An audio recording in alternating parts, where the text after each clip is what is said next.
নমস্কার বন্ধুরা, আমি নিশা রাই। নিশাস রেসিপি ডায়েরিতে আপনাদের সবাইকে স্বাগতম।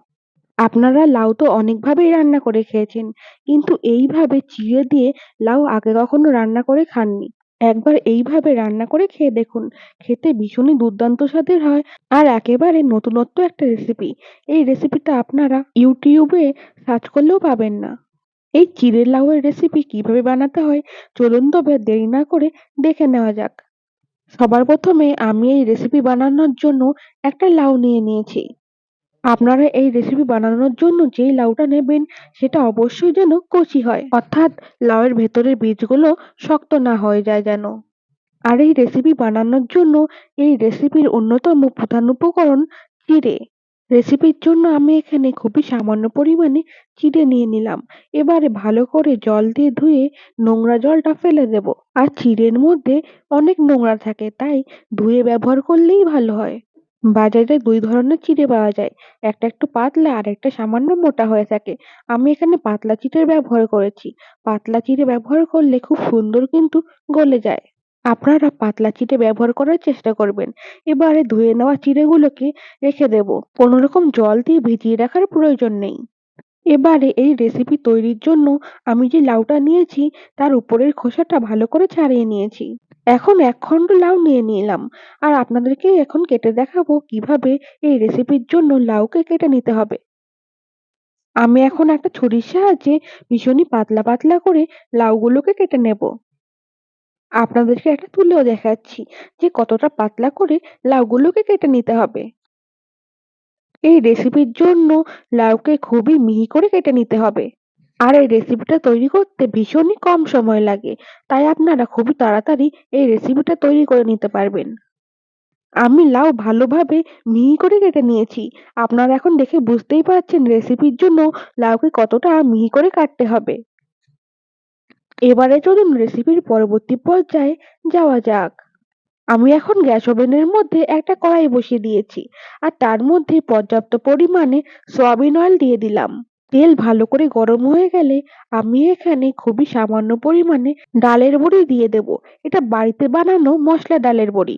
আপনাদের হাতের কাছে মশলা ডালের বড়ি না থাকলে আপনারা দোকানে রেডিমেড ডালের বড়িও ব্যবহার করতে পারেন, কিন্তু দোকানের ডালের বড়ি থেকে বাড়ির ডালের বড়ি বেশি খেতে ভালো লাগে। গ্যাসের ফ্লেম মিডিয়ামে রেখেছি। এবারে ভালো করে নেড়ে চেড়ে যতক্ষণ না পর্যন্ত একটা ব্রাউন কালার চলে আসছে ততক্ষণ পর্যন্ত ডালের বড়িগুলোকে ভেজে নেব। আপনারা এখন দেখতেই পাচ্ছেন খুব সুন্দর কিন্তু একটা ব্রাউন কালার চলে এসেছে। এবারে আমি তেল ঝরিয়ে ডালের বড়িগুলোকে অন্য একটা পাত্রের মধ্যে তুলে নেব। এবারে বাকি যে তেলটুকু অবশিষ্ট ছিল সেই তেলের মধ্যে সবার প্রথমে দিয়ে দিলাম একটা তেজপাতা। তারপরে ফোড়ন হিসাবে এখানে সাদা গোটা জিরের ব্যবহার করলাম। আপনারা এখানে পাঁচ ফোড়নেরও ব্যবহার করতে পারেন। এখন আগে থেকে যে লাউগুলোকে কেটে রেখেছি সেই লাউগুলোকে গরম তেলের মধ্যে দিয়ে দেব। সমস্ত লাউগুলোকে এখন দিয়ে দিয়েছি। এবারে ভালো করে নেড়ে চেড়ে একসাথে মিশিয়ে নেব। আজ আমি এখানে কোনো রকম পেঁয়াজ কিংবা রসুনের ব্যবহার করব না। সম্পূর্ণ নিরামিষ পদ্ধতিতে এই রেসিপিটা তৈরি করব। তাই আপনারা এই রেসিপিটা যেকোনো নিরামিষ দিনেই তৈরি করে খেতে পারবেন। এবারে এখানে আমি পরিমাণ মতো লবণ দিয়ে দিলাম। লবণ দিয়ে ভালো করে নেড়েচেড়ে লাউয়ের সাথে মিশিয়ে নেব। এই লাউ কিন্তু যতই ভালো করে কুক হবে ততই দেখবেন জল ছাড়তে শুরু করেছে আর পরিমাণে অনেকটাই কমে গেছে। আপনারা এখন দেখতেই পাচ্ছেন যে লাউয়ের ভেতর থেকে কত বেশি জল বেরিয়েছে। এই পর্যায়ে আপনারা ঢাকা দিয়ে লাউকে ভালো করে সেদ্ধ করে নেবেন। আমি ২ থেকে ৩ মিনিট ঢাকা দিয়ে লাউগুলোকে একটুখানি রান্না করে নিয়েছি। এবারে আমি এখানে দিয়ে দিলাম ১.৫ চামচের মতো আদা বাটা।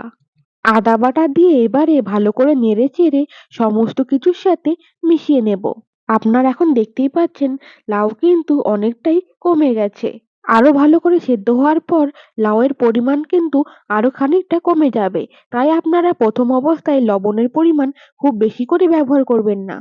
এবারে এখানে ঝালের জন্য দিয়ে দিলাম ৪ টে লঙ্কা। এগুলো কাঁচা লঙ্কা, কিন্তু পেকে যাওয়াতে রঙের পরিবর্তন হয়ে গেছে। সমস্ত কিছুকে ভালো করে আরো একবার মিশিয়ে নিলাম। এবারে আগে থেকে যে ডালের বড়ি ভেজে রেখেছিলাম সেই ডালের বড়িগুলো দিয়ে দেব। এগুলো বাড়িতে বানানো বড়ি বলে সহজে ভেঙে যাবে না। আপনারা দোকানে রেডিমেড বড়ি ব্যবহার করলে তাহলে কিন্তু পরে ব্যবহার করবেন। না হলে খুব তাড়াতাড়ি কিন্তু নরম হয়ে একেবারে ভেঙে যাবে। ডালের বড়ি দিয়ে ভালো করে নেড়েচেড়ে লাউয়ের সাথে মিশিয়ে নিয়েছি। এবার এখানে দিয়ে দেব সর্ষে আর পোস্ত বাটা। আমি এখানে হলুদ সর্ষের ব্যবহার করেছি। হলুদ সর্ষে ব্যবহার করলে তেঁতোর পরিমাণ কম লাগে। আমি এখানে সমপরিমাণ সর্ষে আর পোস্ত ব্যবহার করেছি। অর্থাৎ ৩ চামচ সর্ষে আর ৩ চামচ পোস্ত সামান্য একটু জল দিয়ে মিক্সচার গ্রাইন্ডারের মধ্যে ভালো করে পেস্ট করে নিয়েছি। সর্ষে আর পোস্ত বাটা দিয়ে ভালো করে নেড়েচেড়ে সমস্ত লাউয়ের সাথে মিশিয়ে নিলাম।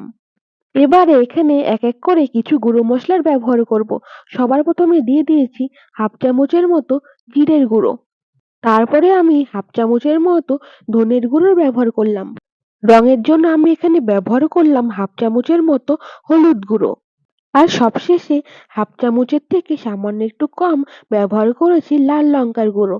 আমি আগেও লঙ্কার ব্যবহার করেছি, তাই এই পর্যায়ে লঙ্কার পরিমাণ সামান্য কম করে ব্যবহার করলাম।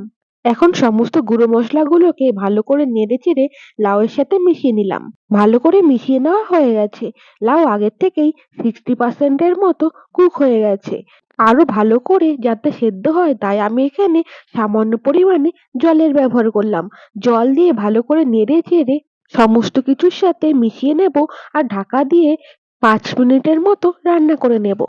এবারে আগের থেকে যে আমি চিড়েগুলোকে ধুয়ে রেখেছিলাম, সেই ধুয়ে রাখা চিড়েগুলোকে এখন দিয়ে দেব। ভীষণই মজাদার একটা রেসিপি, আপনারা বাড়িতে একবার তৈরি করলে আরো একবার খেতে চাইবেন। এবারে চিড়েগুলোকে ভালো করে নেড়েচেড়ে লাউয়ের সাথে মিশিয়ে নেব। আমার আগের ভিডিওতে আমাকে কমেন্ট করেছে বিথি আক্তার। আমাকে বলেছে, দারুণ রেসিপি আপু, থ্যাংক ইউ সো মাচ। রেসিপিটা ভালো লাগলে অবশ্যই একটা লাইক করে দেবেন। আর এই রেসিপিটা আপনাদের কেমন লাগলো আমাকে কমেন্ট করে জানাতে ভুলবেন না যেন। আমার এই রেসিপিতে লেটেস্ট কমেন্টগুলো আমি নেক্সট রেসিপিতে সকলের সামনে দেখাবো। আর আপনাদের এই রেসিপিটা কেমন লাগলো আমাকে কমেন্ট করে জানাবেন। আমি ঢাকা দিয়ে আরো ৫ মিনিটের মতো রান্না করে নিয়েছি। এখন আপনারা দেখতেই পাচ্ছেন সমস্ত লাউগুলো কিন্তু ভালো করে সেদ্ধ হয়ে গেছে। আর আগের থেকে অনেকটাই বেশি ঘন হয়ে গেছে। এই রেসিপিতে অবশ্যই সামান্য একটু চিনি ব্যবহার করার চেষ্টা করবেন। রেসিপিটা খুব বেশি ঝাল হয় না। একটু মিষ্টি টাইপের হয়ে থাকে।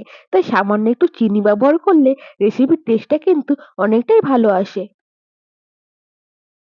সবশেষে সামান্য একটু ধনেপাতার ব্যবহার করলাম। ধনেপাতা দিয়ে ভালো করে নেড়েচেড়ে সমস্ত কিছুর সাথে মিশিয়ে নেব। দেখুন কত সুন্দর দেখতে হয়েছে। আর প্রত্যেকটা লাউ কিন্তু গোটা গোটা আছে, একটাও কিন্তু গলে যায়নি। আর একটাও ডালের বড়ি কিন্তু ভেঙে যায়নি।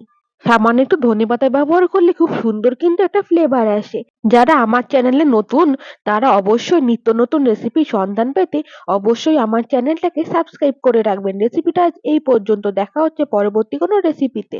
সকলে ভালো থাকবেন, সুস্থ থাকবেন। ধন্যবাদ।